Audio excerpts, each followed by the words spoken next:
परमेश्वर आपकी और मेरी सहायता और मदद करे। सीधे हम परमेश्वर के वचन में चलेंगे। परमेश्वर हम सबकी सहायता करे, हम सबकी भेंट ले। मेरे साथ ना आज निकाल लीजिए, आज सैमसन के लाइफ से, जीवन से हम देखने जा रहे हैं how the enemy destroys our एनॉइटिंग।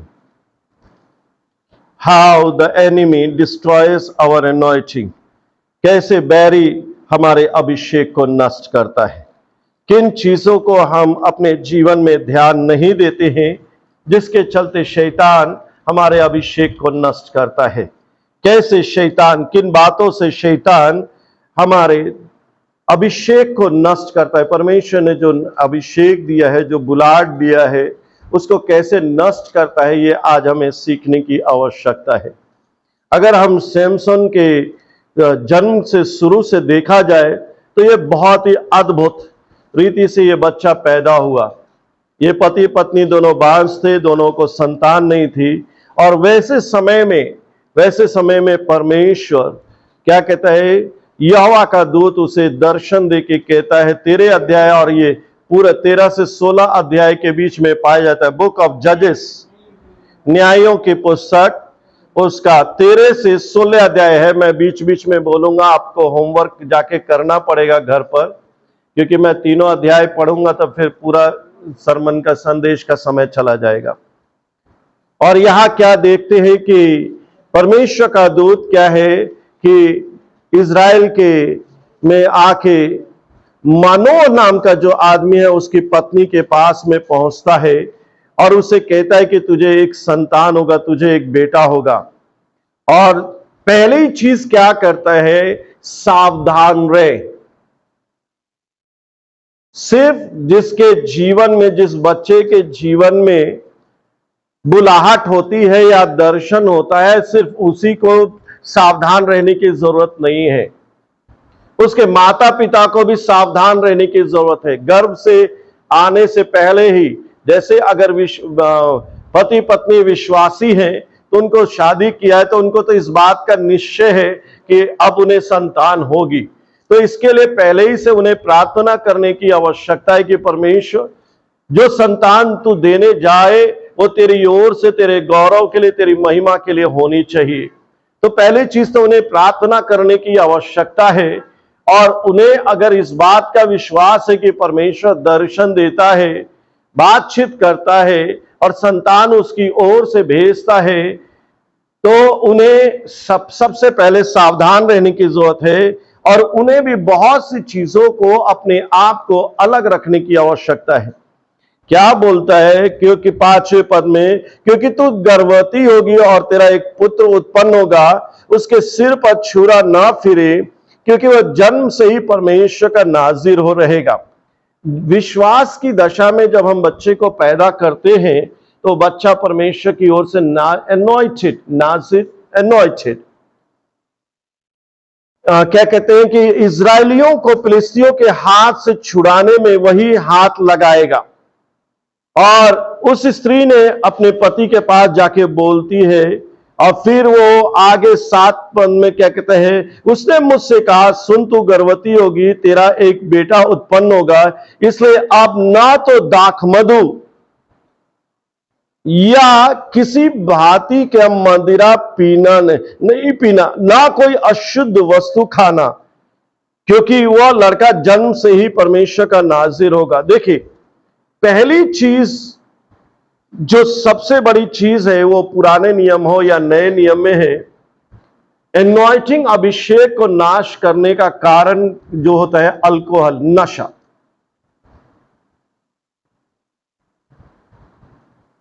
सिर्फ ये नहीं कि क्या कहते हैं कि विश्वासी को खत्म करता है, ये आपके अभिषेक को खत्म कर डालेगा।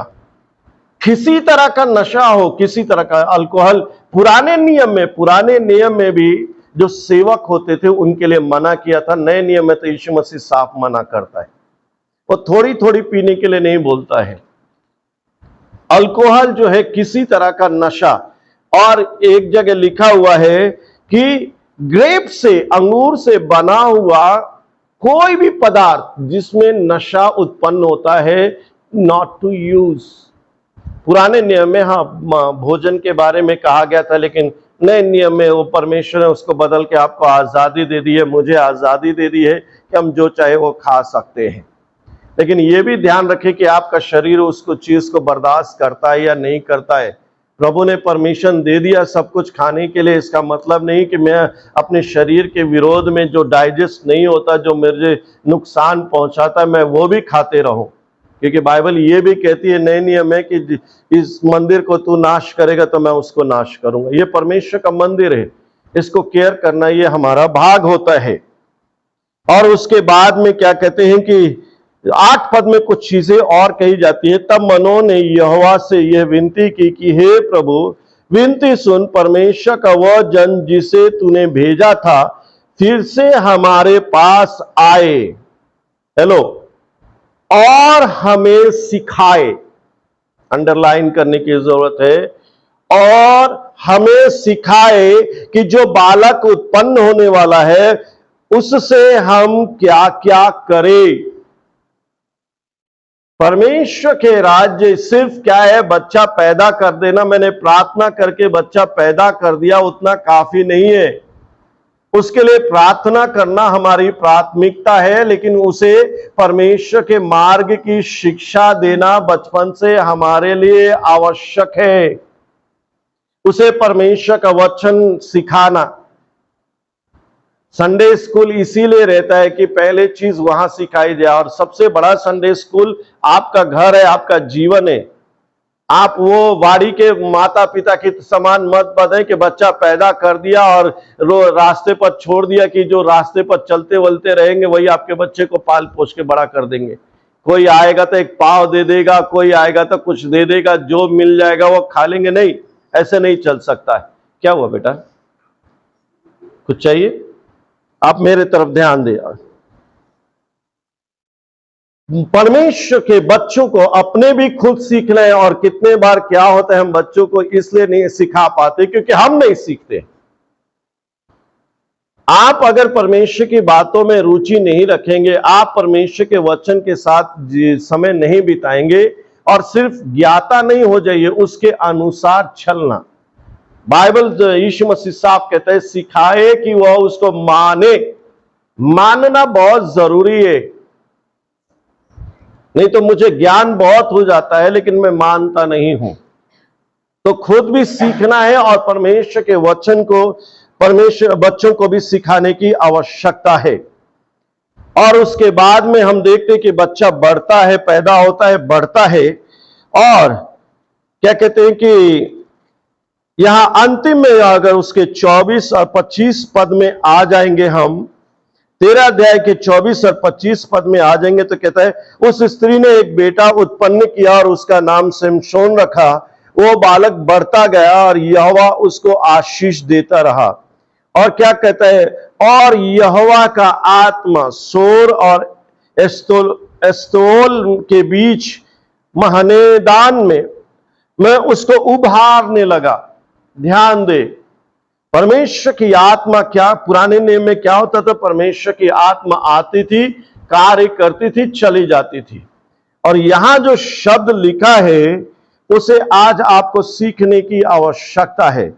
हिंदी में सिर्फ लिखा है कि परमेश्वर की आत्मा उभारती थी, लेकिन इंग्लिश में कुछ चीजें हैं जो आपको सीखने की आवश्यकता है, जो परमेश्वर की आत्मा आपको करेगी आपके जीवन में। जब आपके जीवन में परमेश्वर की आत्मा का अभिषेक होगा तो परमेश्वर की आत्मा आपके जीवन में कुछ कार्य करेगी और आपको उसका साथ देना पड़ेगा। नहीं तो बहुत बार परमेश्वर की आत्मा हमारे जीवन में काम करना चाहती है लेकिन हम उसको साथ नहीं देते हैं। क्या कहते हैं, इंग्लिश में कहते हैं, and the spirit of the lord began to stir him, उभारने लगी। परमेश्वर की आत्मा, जब आप परमेश्वर के वचन को सीखेंगे, परमेश्वर के मार्ग में चलेंगे, परमेश्वर की सेवा करने के लिए या परमेश्वर के कार्य करने के लिए, उसकी आत्मा आपको उभारेगी, प्रोत्साहित करेगी। अब आपके ऊपर है कि आप उसके प्रोत्साहन को ले माने या ना माने। You kill. बहुत बार जो परमेश्वर का अभिषेक है वो आप उसकी हत्या करते हो, क्योंकि आप उसकी सुनते नहीं हो, आत्मा की सुनते नहीं हो। और आत्मा का सुनना कैसे रहेगा? वो जो प्रेरणा करता है, जैसे बच्चा है, छोटा बच्चा पैदा होता है तो वो कोशिश करता है उठने के लिए, तो आप उसको क्या कर सकते हो? प्रोत्साहित करते, उठ जा बेटा, उठ जाएगा, तू चलेगा। वैसे परमेश्वर की आत्मा के वो गिरता भी है। आरंभ में आप गिरोगे, सही से सुनोगे नहीं, लेकिन अगर आपका अंतःकरण सही है कि आप परमेश्वर की सुनना चाहते हो, बढ़ना चाहते हो, तो पवित्र आत्मा आपकी सहायता करेगा। Stir him up. दूसरा कहता है, the spirit of the lord began to move upon him. आपको ध्यान देना की जरूरत पड़ेगी कि परमेश्वर की आत्मा आपके साथ मंडलाती है, आपके साथ वास करती है। आप कहां जाते हो, क्या करते हो, बहुत ही महत्वपूर्ण चीज है। परमेश्वर की आत्मा आपको चलाएगी, आपको उत्साहित करेगी, किस दिशा में जाना है, कहां क्या करना है। मूव, पवित्र आत्मा के मुंह को, बहाव को आज बहुत से आराधना में विशेष करके है या परमेश्वर के वचन की सेवा में है। You must understand the move of God. परमेश्वर की आत्मा, मैं कितना अच्छा गाता हूं या कौन सा गाना मुझे अच्छा लगता है, ये इस पर निर्भर नहीं करता है। परमेश्वर की आत्मा क्या गुनगुनाती है, या परमेश्वर की आत्मा क्या गाना चाहती है, क्या सुनना चाहती है। Worship is not for us, it's for God. मुझे मजा आए या ना आए इससे फर्क नहीं पड़ता है, परमेश्वर को मजा आता है या नहीं आता है। सीधी सी बात, परमेश्वर को अच्छा लगना चाहिए, परमेश्वर आनंदित होना चाहिए। और ये कब समझते हैं? जब परमेश्वर आराधना अगर हम सचमुच में कर रहे हैं तो परमेश्वर की आत्मा उतर के आएगी और हम समझ पाएंगे, वो हमारे बीच में चलेगी, फिरेगी, स्पर्श करेगी, बोलेगी, बातचीत करेगी, क्योंकि उसे the spirit of God is a living, वो जीवित परमेश्वर की आत्मा, डेड नहीं है। वो जब आती है तो स्पर्श करती है, बोलती है, बातचीत करती है, कार्य करती है। दूसरा ट्रांसलेशन कहता है, स्टार्टेड डायरेक्टिंग हिम। वो स्पष्ट मार्ग, जब जिस दिन आप साफ सुनना शुरू कर लोगे, या मैं जिस दिन साफ सुनना शुरू कर लूंगा, उस दिन वो स्पष्ट मार्गदर्शन करेगी। प्रेरितों के काम में बाइबल में साफ लिखा है कि जब चेले सुनते थे, संगति करते थे, प्रत्येक दिन संगति करते थे। अभी भी, आज भी हम 20 साल के बाद में प्रत्येक दिन संगति करना, प्रत्येक दिन प्रार्थना में, इवन ऑनलाइन जुड़ना हमारे लिए मुश्किल है। It's very hard. आज हमारी बीवी रो रही है, कल बच्चा रो रहा है, कल उसका स्कूल है, परसों सब चलता रहेगा। जब तक यीशु मसीह नहीं आता, ये सब तक चलता रहेगा। लेकिन इफ यू हैव डेडिकेशन, क्या समर्पण है, क्या हम, बाइबल कहती है नॉट पॉसिबल, हम हमारे लिए not possible everyday meeting, how it is possible. एक ख्रिस्तियों के लिए पॉसिबल करना पड़ेगा, क्योंकि अगर हमें प्रभु का काम देखना है, वो मुझे हो या किसी को हो, बाइबल साफ कहती कि प्रत्येक दिन फिजिकली मिलते थे, और आज आप ऑनलाइन भी नहीं मिलते। आपकी आत्मिक उन्नति या मेरी आत्मिक उन्नति इसी से समझी जाती है, जब मैं प्रत्येक दिन ऑफिस जा सकता हूं तो प्रत्येक दिन मीटिंग में क्यों नहीं जा सकता हूं? सिंपल चीज है ना। आप क्यों नहीं आते हैं? क्योंकि आपको रोकड़ा नहीं मिलता है। नौकरी पर जाते हो तो रोकड़ा मिलता है आपको। यहां चर्च में आने पर क्या होता है? वो इन्वेस्टमेंट हो जाता है, वहां भी इन्वेस्टमेंट होता है, लेकिन उसके बदले में मिलता है। आपको सही देखे, बाइबल, अगर हमें परमेश्वर के काम को देखना है तो कुछ चीजें और देखना पड़ेगा। हमें सेक्रीफाइस करना सीखना पड़ेगा। एक संदेश है मेरे पास, कब प्रभु मुझे कृपा देगा मुझे नहीं जानता कि मैं प्रचार करूं। जब देगा तब आप आशीर्वादित हो जाएंगे। तो यहां ध्यान देने की जरूरत है। दूसरा कहता है, began his walking in the camp. Began, परमेश्वर की आत्मा क्या है? हनोक के बारे में क्या कहते हैं कि वो 300-350 साल का परमेश्वर के साथ साथ चलते रहा। परमेश्वर की, आज यीशु मसीह अपनी आत्मा के साथ आपके साथ चलता रहेगा, चलना चाहिए। Every day he has to walk with you, talk with you. आपके साथ वो हमेशा, परमेश्वर ने नए नियम में हमें इसलिए लाया कि हम हमेशा पवित्र आत्मा हमारे साथ निरंतर निरंतर वास के continually began to go out with him. जब वो बाहर जाता था, सिर्फ हमारी अपेक्षा कह रही थी, जैसे पास्टर के चर्च के कंपाउंड में आए तब हमें पवित्र आत्मा पकड़ लेना चाहिए, और जैसे जाए वैसे हमें बाहर जाने के समय छोड़ देना चाहिए। सिर्फ पवित्र आत्मा इतना ही दूर रहनी चाहिए है, क्योंकि बाहर गया तो फिर हमें आजादी नहीं मिलेगी। जैसे सैमसन को आजादी चाहिए था, वैसी आजादी हमको नहीं मिलेगी, हम आंख उठा के देख नहीं पाएंगे। प्रियो, हमें ध्यान देने की आवश्यकता है। परमेश्वर की आत्मा जो अभिषेक, ये अभिषेक का भाग है, वो हमारे साथ मूव करना चाहता है, वो हमारी अगुवाई करना चाहता है, वो हमारे साथ में जाना चाहता है, आना चाहता है। Begin took control of him। परमेश्वर की आत्मा आपके जीवन में राज्य करना चाहती है, प्रभुता करना चाहती है। क्या आपके जीवन में क्या है? कौन सी आत्मा मेरे जीवन में? आपकी छोड़िए, आप बहुत ही धर्मी लोग हैं, मेरे जीवन में कौन सी आत्मा मुझे कंट्रोल करती है? अगर परमेश्वर की आत्मा कंट्रोल करेगी तो मैं परमेश्वर के फलों के अनुसार चलूंगा, दिखाई दूंगा। अगर नहीं, शरीर का आत्मा का संसारिक शरीर में रहूंगा तो शरीर की चीजें नजर आएंगी, और मेरे जीवन से नजर भी आती है, आप देखते ही है। और क्या कहता है? The Lord's power began to strengthen him। आपको क्या करेगी? परमेश्वर की आत्मा क्या करेगी? आपको सामर्थ्य देगी। आप निर्बल हो सकते हैं, लेकिन परमेश्वर की आत्मा, परमेश्वर सर्वशक्तिमान की आत्मा है। द माइटी, जिसे बाइबल में लिखा है माइटी, परमेश्वर के विषय में क्या लिखा है कि वो सामर्थी परमेश्वर, तो वही शब्द जो है वो पवित्र आत्मा के विषय में भी इस्तेमाल होता है। इसीलिए नए नियम का वचन क्या कहता है कि जो मुझे सामर्थ्य देता है उसमें मैं सब कुछ कर सकता हूं। With God's power, with God's strength, with God's ability, I can do all things। मैं सब कुछ करने का, कहने का मतलब जो कुछ परमेश्वर के गौरव के लिए है, उसकी इच्छा में है, उसकी योजना में है, मैं उसको कर सकता हूं। और क्या कहता है कि began to arouse him, उसको उठाने लगा। The Spirit of the Lord came upon him, began to control him। और एक दो चीज जो लिखा हुआ है, began to make Samson to travel with the host of Dan। Hello, आत्मा में हमें कितना बढ़ना चाहिए?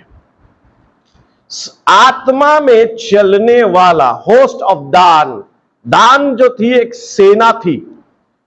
होस्ट परमेश्वर को कहा जाता है। इसने, परमेश्वर ने अपनी आत्मा के द्वारा क्या सिखाया था इसको? सेनाओं के यहोवा के पास में जो स्वर्गीय सेना है उसके साथ में चलना सीखना। When you go to fight the enemy, आपको जेरिको की घटना को याद है? यहोशू, अगर आपने यहोशू की पुस्तक पढ़ा होगा, यहोशू जब खड़ा था, मैदान में खड़ा था, बहुत सी चीजें उसके दिमाग में चल रही थी, तो उसे एक दूत दिखाई दिया जिसके हाथ में तलवार थी। उसने जाके पूछा, तू हमारी ओर से है या परमेश्वर की ओर से है या बैरी की ओर से? उसने कहा, मैं सेनाओं के यहोवा की ओर से हूं, मैं उसका प्रधान होके आया हूं। आप कहने का मतलब है, आप अकेले जाके do not fight with the enemy. आप अपनी शक्ति से, दुष्ट से नहीं लड़ सकते। आपको बैकअप कौन करना चाहिए? जब भी कोई आर्मी युद्ध करने जाती है या सेना युद्ध करने जाती है तो उसके पीछे क्या रहता है? बैकअप रहता है। कारगिल की लड़ाई में आप लोगों को पता, आप लोगों ने इतना कौन देखा था? उस समय इतना ध्यान नहीं था। अगर आप ध्यान देंगे, अगर उसकी हिस्ट्री को उठा के पढ़ेंगे, वीडियो यूट्यूब में जाके देखेंगे, तो क्या लिखा है? इंडियन आर्मी के लिए पहाड़ों पर चढ़ के युद्ध करना बहुत मुश्किल था। तो उन्होंने किसकी सहायता मांगी? एयरफोर्स की सहायता मांगी कि वो आगे जाके बम गिराए, रास्ता क्लियर करे ताकि ये लोग जाके जय पाए। हमेशा आप जब परमेश्वर की आत्मा में चलोगे तो सेनाओं के यहोवा की सेना आपको क्या करेगी? बैकअप देगी, आपकी सहायता करेगी, और तब आप बैरी के ऊपर जयवंत होंगे। ये चीजें सीखने के लिए है। आज हम बहुत बार, आप या मैं, आत्मिक जीवन में जयवंत क्यों नहीं होते? हमको समझ में आ जाता है, अरे हम पवित्र आत्मा में भर गए ना, बस इनफ, अब क्या है, जब चाहो तब शैतान के ऊपर पत्थर मारो। नहीं बाबा, वो भी सामर्थ्य है। आपकी अगुवाई, परमेश्वर की आत्मा आपको अगुवाई करना चाहिए। आपको सब कुछ हथियार मिल गया है, इंडियन आर्मी को सारे हथियार मिल गया है। इसका मतलब नहीं कि बॉर्डर पर जाके पाकिस्तान पर जब मन करेगा तब बम फेंकते रहेगा, ऐसा नहीं है। उनको कमांडर की क्या होनी चाहिए? अगुवाई होनी चाहिए। और कमांडर कब अगुवाई करता है? उस सारे इंटेलिजेंस को, जो रिपोर्ट्स है उसको देखता है, उसको पढ़ता है, एनालिसिस करता है, आक्रमण करना सही होगा नहीं होगा, तब जाके करता है। और हम लोग क्या है, छुट्टे सांड की हो गया, आजा मैं देख लूंगा। वो भी बोलता ठीक है बेटा आजा, तेरे को खुजली बहुत हो रही ना, मैं छुड़ा देता हूं। फिर हमारे लिए मुश्किल हो जाता है। फिर ये ध्यान देने की आवश्यकता है। और क्या है कि ये हमें हमेशा सीखने की आवश्यकता है। तो और आगे पहली चीज जो हमने देखा था, ये एडिशन कुछ चीजें परमेश्वर ने आपको, मेरे को दिया कि मैं आपको दूं। पहली चीज हमारे अभिषेक को क्या नाश करती है? नशा। किसी तरह का नशा, सिर्फ अल्कोहल का नहीं, किसी तरह का, बहुत से लोगों को अनेक तरह का नशा है, वो नशा नाश करता है। Addiction of any. आज हमारे अभिषेक को अधिकांश क्या नाश करता है? हमारा मोबाइल, हमारा स्मार्टफोन। वो गलत नहीं है, परमेश्वर ने जिसको बुद्धि दी वो गलत में नहीं परमेश्वर ने दिया, उसका इस्तेमाल करना, वो हमारा देवता बन जाता है या हमारा शैतान बन जाता है। अधिकांश समय हम उसी में घुसे रहते। आप नहीं घुसते, मैं ज्यादा घुसता हूं। वो हमारा अधिकांश समय खा जाती है, बर्बाद करती है, हम मिसयूज करते हैं। बहुत बार हम शैतान को अवसर देते हैं। व्यभिचार में गिराने का एक सबसे बड़ा इंस्ट्रूमेंट है। आप कितने भी धर्मी हो, आपका फेसबुक अकाउंट में और वो कूद के आती है, कूद के नंगे और ऐसे ऐसे विचित्र पिक्चर्स आते हैं जिसकी आप कल्पना नहीं कर सकते। आप उसको, मेरा क्या है, मैं उस लिंक को डिसलाइक करता हूं, बंद करता हूं, फिर 10 दिन के बाद फिर कूद के आ जाते हो। प्रियो, हमें बचने की आवश्यकता है। आपको और परमेश्वर, मुझे विशेष करके सेवकों को कृपा देने की आवश्यकता है। दूसरी चीज जो सबसे खतरनाक जो चीज है कि जो आगे हम देखते हैं कि सिमशोन को, वो क्या है, कहां गया? तिम्ना में गया और वहां की एक स्त्री को देखा उसने, फिलिस्तियों के जगह में देखा, और उसको वो लड़की पसंद आ गई और उसने क्या कहा कि मेरा विवाह करा दे। उसके माता पिता परमेश्वर के वचन को जानते थे। उसके माता पिता ने उससे कहा, क्या तेरे भाइयों की बेटियों में या हमारे लोगों में कोई स्त्री नहीं कि तू खतना रहित फिलिस्तियों की स्त्री से विवाह करना चाहे? नए नियम में स्पेशली गाइडलाइंस दी गई है। देखिए प्रियो, दादा ने जैसे बार बार कहा है, हमें पुराने नियम को नए नियम के प्रकाश में देखना है। नए नियम को पुराने नियम के प्रकाश में नहीं देखना है। हम नए नियम के लोग हैं तो हमें उसके लेंस से पुराने नियम को सीखने की आवश्यकता है। नए नियम में परमेश्वर का वचन साफ कहता है कि अविश्वासी से हम शादी नहीं कर सकते। अब आप उदाहरण देंगे, क्यों उदाहरण देंगे? यहां लिखा हुआ है, क्या लिखा है? सिमसोन ने अपने पिता से कहा, उसी से मेरा विवाह करा दे क्योंकि मुझे वो अच्छी लगती है। ध्यान दीजिए एक एक शब्द को। वो यहोवा को अच्छी लगती है या नहीं लगती है वो बात अलग है। मुझे अच्छी लगती है। ख्रिस्ती शादियां अच्छी लगने से नहीं होता है। वो परमेश्वर की योजना में, इच्छा में है या नहीं है, ये बातें हमें समझने की आवश्यकता है। लेकिन यहां क्या है कि अच्छी लगती है, उसके माता पिता ना जानते थे कि यह बात यहोवा की ओर से है कि वो फिलिस्तियों के विरुद्ध में दाव ढूंढता है। उस समय तो फिलिस्ती इजराइल पर प्रभुता करते हैं। अब लोग एक्सक्यूज क्या देते हैं? आज एक नहीं कई एक एक्सक्यूज सुना है।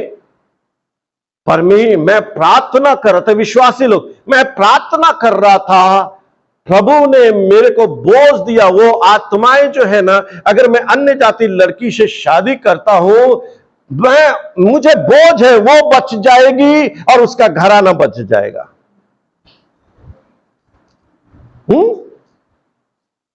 परमेश्वर का वचन ऐसे ही सिखाता है ना, बोझ है। देखो मैं कितना अच्छा काम कर रहा हूं ना, एक नाश होती आत्माओं को उसने कहा है कि मैं मेरे से शादी कर ले, मैं चर्च में आ जाऊंगा, बपतिस्मा ले लूंगा, एक गीला क्या सूखा पापी गीला पापी बन जाऊंगा और जीवन भर तुझे तकलीफ दूंगा मैं। और यहां जो एक चीज जो है वो आगे चल के सैमसन के पास में वो काम करता है। जो हथियार आप चलाएंगे, ध्यान दीजिए, जो हथियार आप इस्तेमाल करेंगे वही हथियार आपके बच्चे भी इस्तेमाल करेंगे और वही हथियार शैतान भी इस्तेमाल करेगा। और वो हथियार जानते हैं, बहुत से लोग आज तक मैं नहीं समझते। इंग्लिश में शब्द आया नैगिंग, दूसरा उसके लिए शब्द जो सिंपल में इस्तेमाल किया है प्रेशराइजिंग। ये कहां पढ़ते हैं? 14 के 17 में साफ रीति से लिखा हुआ है, भोज के 7 दिन वह स्त्री उसके सामने रोती रही और 7वें दिन जब उसने उसको बहुत तंग किया। क्या है? प्रेशराइजिंग। अलग अलग शब्द है, लिख लीजिए, जीवन में याद रखिए जितने भी। इंग्लिश दूसरा शब्द इस्तेमाल बाइबल कहता है टॉर्मेंटिंग, और जो ओरिजिनल शब्द आया है नेगिंग। और आपका इसका शब्द सुनते हैं बुड़बुड़ाना। केले नहीं, तुम अकेले नहीं, तुम अकेले नहीं, तुम अकेले नहीं, मैंने कहा तुमने माना नहीं, मैंने कहा तुमने माना नहीं, बुड़बुड़ाना। और एक हिंदी ट्रांसलेशन कहता है पीछे पड़े रहना। वह स्त्री पीछे पड़ गई कि तू राज बता ही दे। क्यों? क्योंकि ये साहब ने क्या कहा था अपने मां बाप के, मुझे इसी से शादी करा दे। तो शैतान ने क्या कहा? उसी का हथियार उसी के सर पर इस्तेमाल करने लगा। हमारे अभिषेक को ध्यान दीजिए। और ये सिर्फ लोग बाइबल में कुछ सेवा कहते हैं ये सिर्फ औरतों में पाई जाती है, ये हवा के तरफ से चली आ रही है। ठीक है, हम मानते हैं, लेकिन आदमी भी दूध के धूले नहीं है ना। अगर 90% औरत इसके लिए दोषी है तो 10% आदमी भी दोषी है ना उसके लिए। तुम तो परमेश्वर के वचन को लेके खड़े हो सकते थे ना। देखिए ध्यान दीजिए, मैंने जो ये पढ़ा है, कहीं भी परमेश्वर ने नहीं कहा है कि गो एंड तू जाके फिलिस्ती स्त्री से शादी कर ले। नो, परमेश्वर दुश्मन से क्या है, यह दाव ढूंढ रहा था परमेश्वर कि दुश्मन की हानि करे, लेकिन गलत चीज से नहीं। कहीं नहीं लिखा है कि बाइबल में कि सैमसन को परमेश्वर ने डायरेक्ट किया, मूव किया, तू जाके शादी कर ले। दूसरे भी तरीके हैं, दूसरे भी रास्ते खुल सकते हैं, यही एक रास्ता नहीं है। जब आप शांत बैठेंगे तो बहुत सी चीजों पर मेडिटेशन करने के बाद में आपको नजर आएगा। और क्या कहते हैं कि ध्यान देने की आवश्यकता क्या है, नेगिंग। और एक जगह नहीं और दूसरी जगह, उसके बाद में पहले तो एक लड़की से शादी करना चाहता था, फिलिस्ती औरत से शादी करना चाहता था, लेकिन हुआ नहीं। बहुत से कारण आए, उसमें हुआ नहीं। दूसरे बार वो गए, शैतान को आप यहां पकड़ने दोगे तो यहां छोड़ेगा नहीं। वो यहां क्या करेगा, यहां से फिसल जाओगे, जानते हैं? तो क्या करेगा, इधर आपको ना ऐसे सहलाना शुरू करेगा। बहुत अच्छा, सहलाना जो है ना बहुत अच्छा लगता है, और सहलाते सहलाते वो ऊपर बढ़ता है और यहां आ जाता है, और जब यहां आ जाता है तो ग्रिप आ जाती है कि यहां पकड़ ले तो वो छोड़ेगा नहीं। शैतान ने देखा, वाह, लड़की इसकी कमजोरी है, लड़की इसकी कमजोरी है।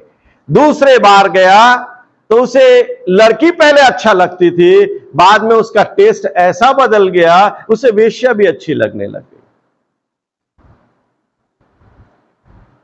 और उसके चलते वहां भी क्या है कि फिलिस्ती उसे नाश करना चाहते थे, और यहां शैतान उसी का चीज इस्तेमाल करता है, उसी का हथियार दलीला के द्वारा इस्तेमाल किया जाता है कि उसके अभिषेक को नष्ट करे। उसके जो राज था, उसके अभिषेक का राज।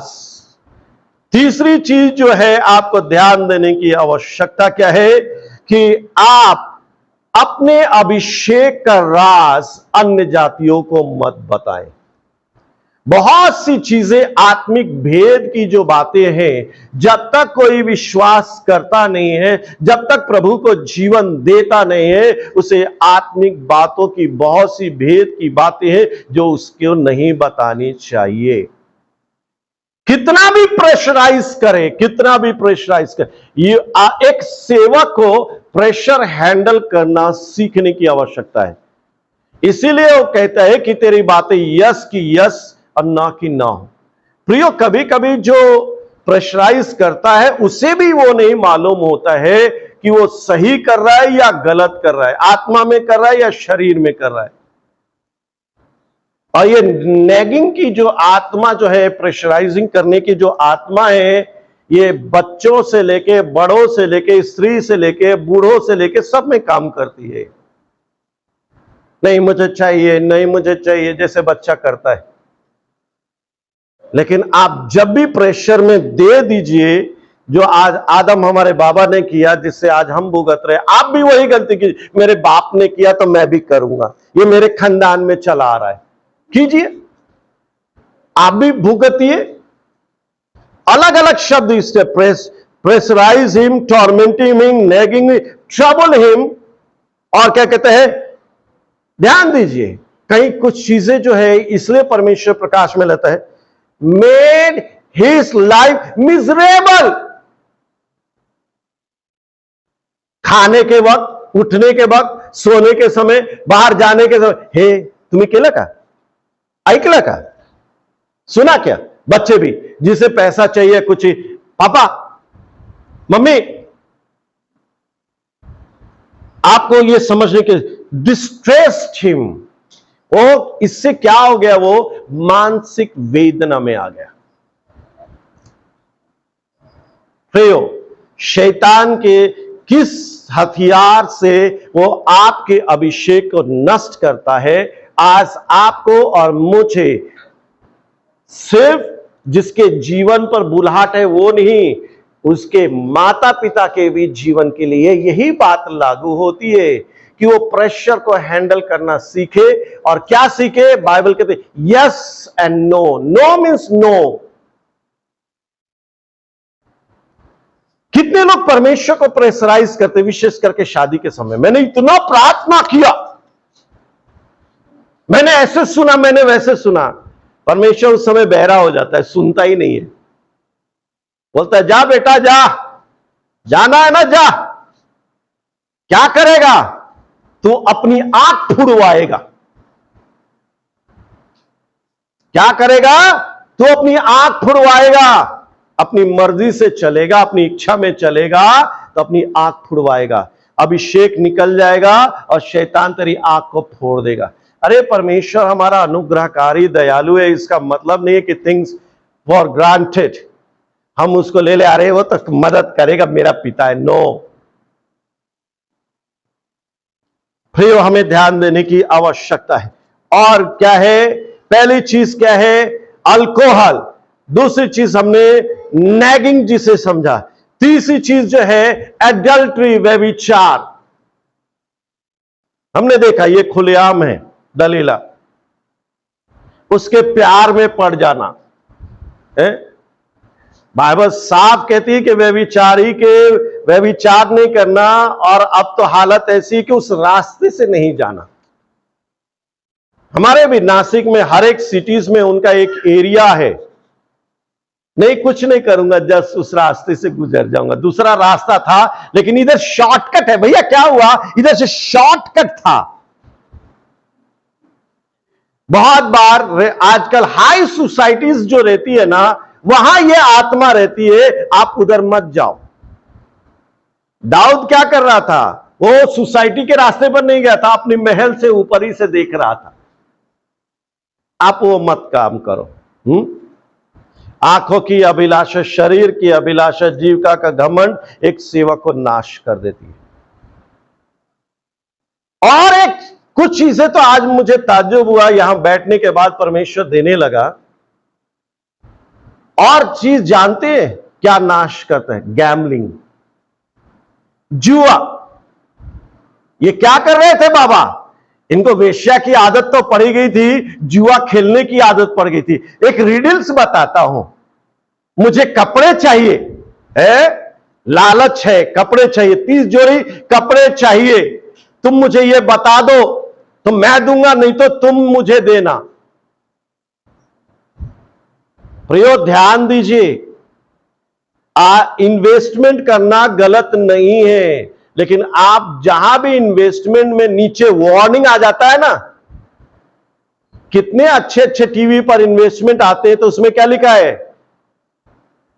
जोखिमों के तहत है, उसमें कभी इन्वेस्ट मत कीजिए। एफडी में कभी भी आप जाइए, वहां एफडी फिक्स डिपॉजिट में, यहां उसमें कहीं आपके डॉक्यूमेंट में नहीं पाया जाता कि ये जोखिमों के अधीन है। नहीं, एफडी कभी भी जोखिम के अधीन नहीं आता है, क्योंकि आपने फिक्स किया है तो उसका जितना इंटरेस्ट है आपको मिलेगा। लेकिन जितने भी म्यूचुअल फंड और मैक्सिमम 99%, मैं ये नहीं कहता कि 100% जो इन्वेस्टमेंट है सब क्या कहते हैं कि वो है, उसमें 1% कहीं तो भी होगा, उसके लिए आपको परमेश्वर की अगुवाई चाहिए, जिसमें आपका पैसा डूबेगा नहीं, फंसेगा नहीं, आपको अच्छा मिलेगा। नहीं तो आजकल मैक्सिमम इन्वेस्टमेंट क्या है? ये गैम्बलिंग है। इतना लगाओ, आपके एक आता है, आपके पेमेंट में से सिर्फ 500 रुपया में अकाउंट खोलो, आपका डायरेक्ट क्या है? आपका पेमेंट उसमें चला जाएगा और एकदम बढ़ के 10 गुना होके मिलेगा महीने के आखिरी तक। आपको पीला चावल खाना पड़ेगा। सेवकों को ध्यान दीजिए, एक नौकरी करने वाला सेवा कर सकता है, नॉथिंग रॉन्ग, बट उसका मोटिव क्या है? वो कमाता किस लिए? देखिए, दूसरे की बात नहीं करता हूं, सेवक की बात करता हूं। For what purpose he is earning? अपनी आवश्यकता पूरी करने के लिए या ऐश करने के लिए? आवश्यकता से जब पैसा अधिक होती है, देखिए नेसेसिटीज एक अलग चीज है, ये मेरे जीवन की आवश्यकता है, लेकिन जब पैसा अधिक हो जाता है, मैं 5 जोड़ी कपड़े में चला सकता हूं, इट्स ओके। लेकिन अगर मुझे ये आदत हो जाती है कि मैं हमेशा, मुझे एक शौक है, मैं कपड़ा पहनता भी नहीं हूं लेकिन कबोर्ड भरा रहना चाहिए। बहुत सी चीजें, घड़ी, आदमियों में घड़ी की चीजें हैं। मुझे जब तक मेरी आवश्यकता में 10,000 कमाता था, दारू पीने के बारे में सोचता ही नहीं था। क्यों? क्योंकि घर का राशन पूरा नहीं होता था। लेकिन जिस दिन से मेरा पेमेंट 50,000 हुआ, पैसा बचने लगा ना। अब दोस्तों ने कहा, यार इतना थका रहता है, थोड़ी थोड़ी पिया कर, एक एक शिप पिया कर, रात को नींद अच्छी आएगी। ध्यान देने की आवश्यकता है। एक सेवक के लिए बहुत ही उसे बैलेंस रखना, बहुत ही ध्यान देने की आवश्यकता है।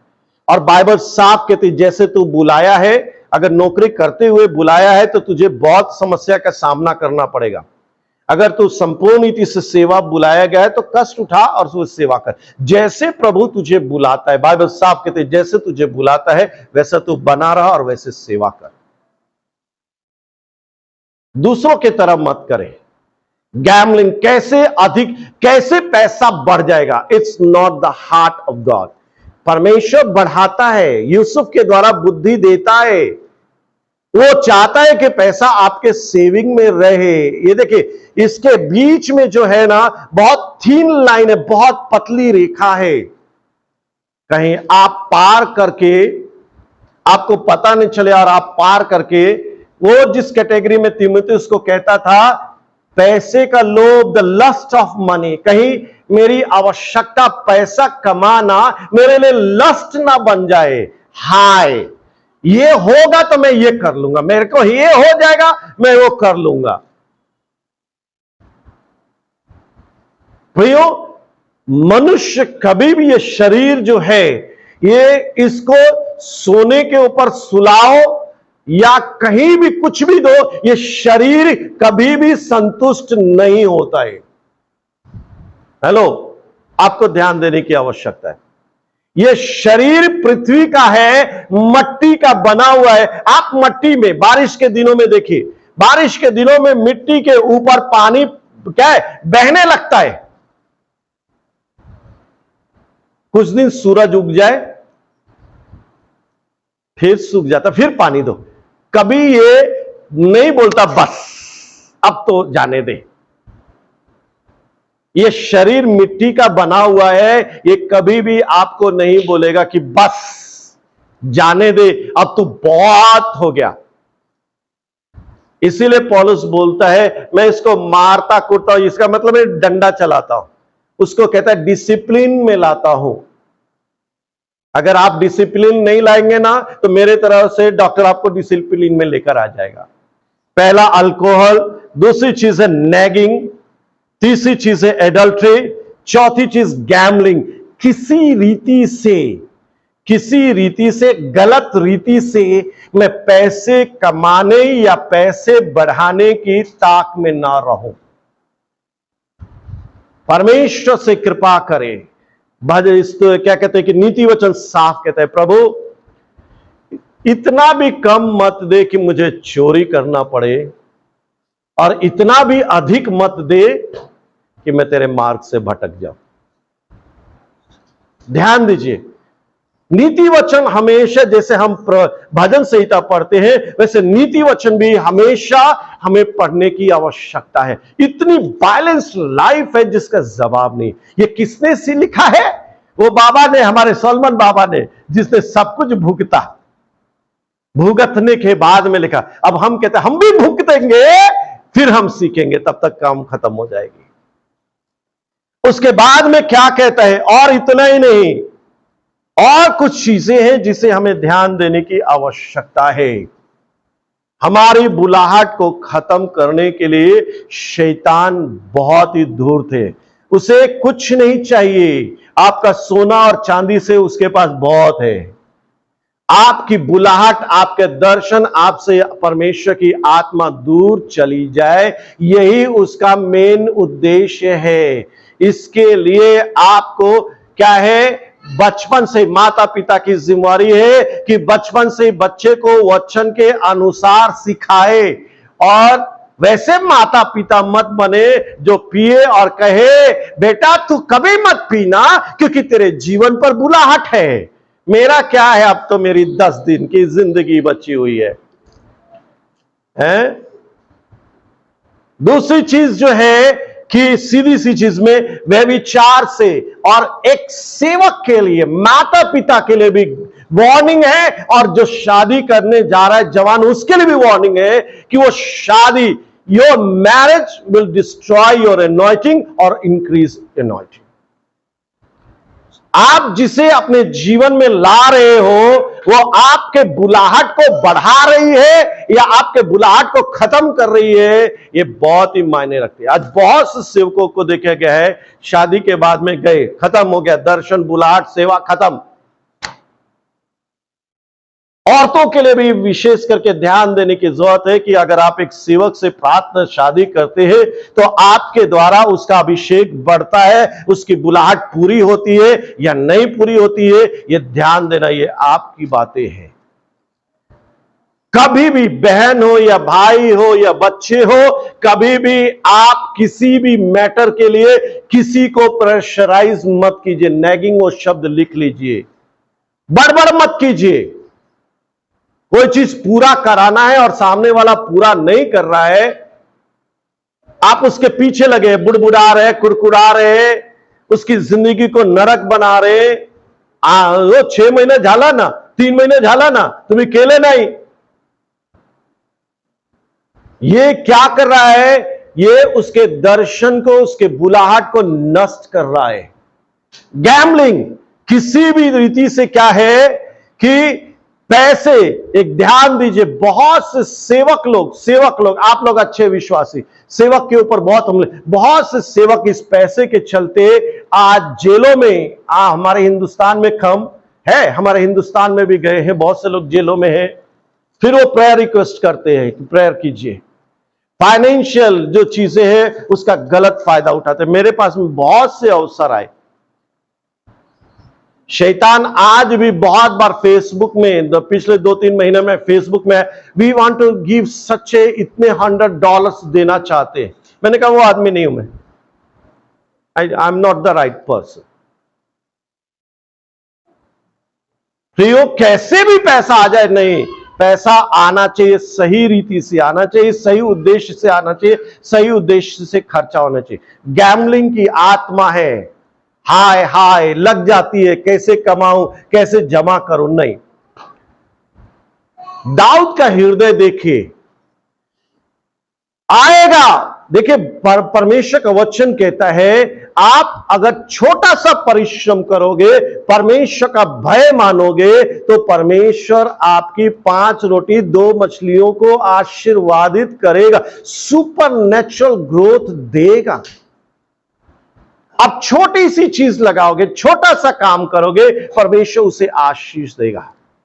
और नहीं तो आपको सारी दुनिया का मालिक भी बना दिया जाए, माइक्रोसॉफ्ट का मालिक भी बना दिया जाए या गूगल का मालिक बना दिया जाए, दूसरे दिन आप रास्ते पर आ जाओगे। एक दिन मैं एक वीडियो देख रहा था, दुनिया के 7 सबसे अधिक धनवान, आज वो भीख मांगने की कगार पर है। प्रियो, हमें ध्यान देने की जरूरत है और अपने आत्मिक भेदों को क्या है, कभी भी क्या है कि दूसरों को न बताएं। जो अविश्वासी है उन्हें कभी मत बनाएं। और कुछ जो गाइडलाइंस है उसे हमें ध्यान देने की जरूरत है, जो हमने देखा है। इसमें बार बार कहती है कि परमेश्वर की आत्मा उसके ऊपर उतरती थी। हेलो, परमेश्वर की आत्मा आपका साथ देती है, इसका मतलब यह नहीं कि आपके गलत चीजों को वो अप्रूव करती है। कब आपका अभिषेक निकल के चला जाएगा, शैतान चुरा लेगा और आप कहोगे नहीं, अब तो मैं इस दुरात्मा को निकाल दूंगा, निकल जा। वो कहेगा अरे मैं तेरे अंदर से आत्मा निकल गई, अब बोल तो मैं आ जाती हूं। एक नहीं, आप तो पढ़ेंगे कितने जगह लिखा है, परमेश्वर की आत्मा उसको सहायता देती, हमें चांस देती है। वो हमारी गलती होने के बाद में भी कभी कभी परमेश्वर का आत्मा काम करता है। इट्स नॉट, ध्यान दीजिए, परमेश्वर की आत्मा, मेरे गलत होने के बाद में भी अगर परमेश्वर की आत्मा साथ दे रही है, because to fulfil his purpose, not my desire. आप अभागे हो जाएंगे जिस दिन परमेश्वर की आत्मा ने आपको छोड़ दिया। आप अभागे हो जाएंगे और आपकी आंख फोड़ दी जाएगी। जिस दिन आप शैतान के प्रेशर में आ जाएंगे, किसी तरह के प्रेशर में आ जाएंगे, गलत संबंध, ध्यान दीजिए, बहुत से लोगों ने अभिषेक को खोया है। और सिर्फ ये व्यभिचार औरतों के साथ नहीं, अपनी इच्छा के अनुसार, अपने मन के अनुसार मत चले। जो मैंने लिखा हुआ है, मैंने आपको बताया कि जब परमेश्वर का अभिषेक आपके जीवन पर है तो आप ध्यान देने की जरूरत है कि परमेश्वर की आत्मा आपके साथ जाती आती है, आपकी अगुवाई करती है, आपका मार्गदर्शन करती है, वो कंट्रोल लेना चाहती है, आपको उभारना चाहती है, आपके साथ चलना चाहती है। इस चीजों को आप समझो और हमेशा इस एहसास में रहो कि मुझे परमेश्वर ने चुना है एक उद्देश्य से, छुटकारे के लिए। सैमसन को किस लिए छुटकारा, इजरायलियों के छुटकारे के लिए चुना था। मुझे एक विशेष उद्देश्य के लिए, छुटकारे के लिए चुना है। मेरे जीवन पर बुलाहट है, मेरे जीवन पर दर्शन है, इसलिए मैं कहीं भी जा नहीं सकता, कहीं भी खा नहीं सकता। जो मनमानी, कहने का मतलब है मैं शरीर के अनुसार नहीं चल सकता, मुझे आत्मा के अनुसार चलना सीखना पड़ेगा। नहीं तो क्या हो जाएगा, सैमसन बाबा अंत में अपनी प्रेशर में आके क्या करो भैया, अंत में मान लेना पड़ा। और वो किया, बैरी को अपना भेद बता दिया और उसने आके उनकी आंखें फोड़ दी और चक्की पीसने लगा। और अंत में क्या हुआ, प्रार्थना करना भी सीखने की आवश्यकता है।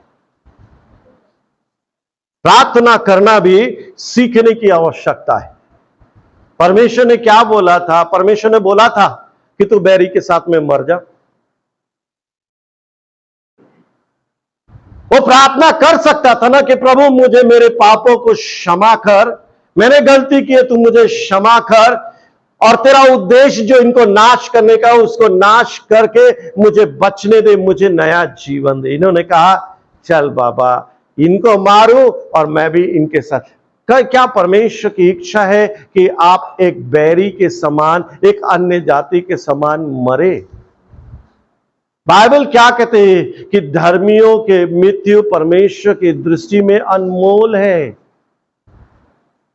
परमेश्वर चाहता है कि अब आप जब सेवा करो, उसकी सेवा करो, और सेवकों की जैसे आपकी शादी की बारात निकलती है, आप प्रभु के पास जाते तो वैसी बारात निकलती हुई हमने देखा है।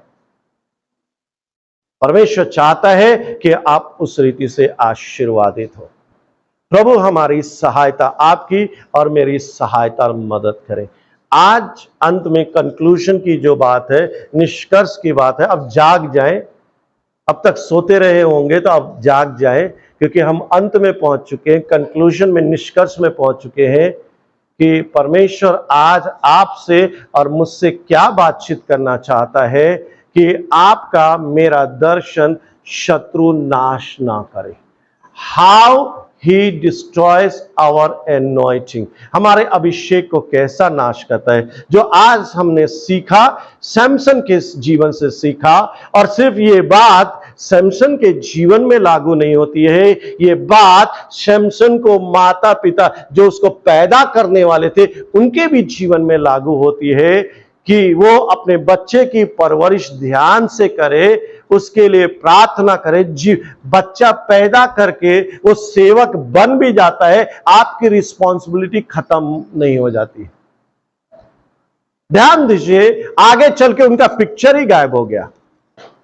हेलो, क्या परमेश्वर की ऐसी योजना है? मरियम ने पैदा किया यीशु मसीह को, कहां तक वो पाई गई? क्रूस के नीचे मृत्यु तक पाई गई। हेलो, परमेश्वर चाहता है कि आपके माता पिता जो है, या हमारे माता पिता है, या हम जो माता पिता बने, अपने बच्चों के, जब तक प्रभु हमें उठा नहीं लेता है, हम अपने बच्चों के लिए मार्गदर्शन करने वाले, अगुवाई देने वाले, खड़े होने वाले, उन्हें सिखाने वाले, उन्हें बनाने वाले हो, ताकि उनके जीवन में दर्शन और बुलाहट पूरा हो। और बच्चों को भी ध्यान देने की आवश्यकता है कि हम मां के गर्भ से चुने नाज़ीर है, एनॉइंटेड फ्रॉम बर्थ। हमारे जीवन पर अभिषेक है। हम अपने शरीर के अनुसार मुझे जो पसंद है, मुझे जो पसंद है, मैं उस लड़की के साथ में जाऊं, उससे शादी करूं, उससे फेलोशिप करूं। नो गैम्बलिंग, अपने भेदों को मत बताए, आत्मिक भेदों को अन्य जातियों में मत बताए जब तक वो नहीं जानता है। भेद की बातें कितना भी लोग दबाव डाले, नो मीन्स नो। पैसा पर में हमारी आवश्यकता है, लेकिन वो हमारा लस्ट नहीं बनना चाहिए। मेरे को इतना हो जाएगा, मैं इतने इस रीति से बढ़ा लूंगा। मेरे को 2-3 लोग मिले, भैया ऐसे पैसा बढ़ जाएगा। मैंने कहा तुम बढ़ा लो, तुम बढ़ा लो। 2 नंबर का 3 नंबर का काम करके पैसा बढ़ जाता है ना। शराब के इंडस्ट्रीज में इन्वेस्ट करो, पैसा एकदम दुगना हो जाएगा। बहुत पैसा बढ़ जाता है। नशे में की चीजों में बहुत पैसा बढ़ जाता है। हमें ध्यान देने की जरूरत है। परमेश्वर चाहता है कि हमारा पैसा बढ़े, लेकिन सही तरीके से बढ़े। परमेश्वर आशीर्वादित करना चाहता है। तो परमेश्वर आज हमारी सहायता और मदद करे। इन चीजों से 4-5 चीजें हैं जिसे हमें ध्यान देने की जरूरत। और किसी चीज को आज जो सबसे अधिक हमें जय पाने की आवश्यकता है, वो हमारे मोबाइल के ऊपर हमें जय पाने की आवश्यकता है।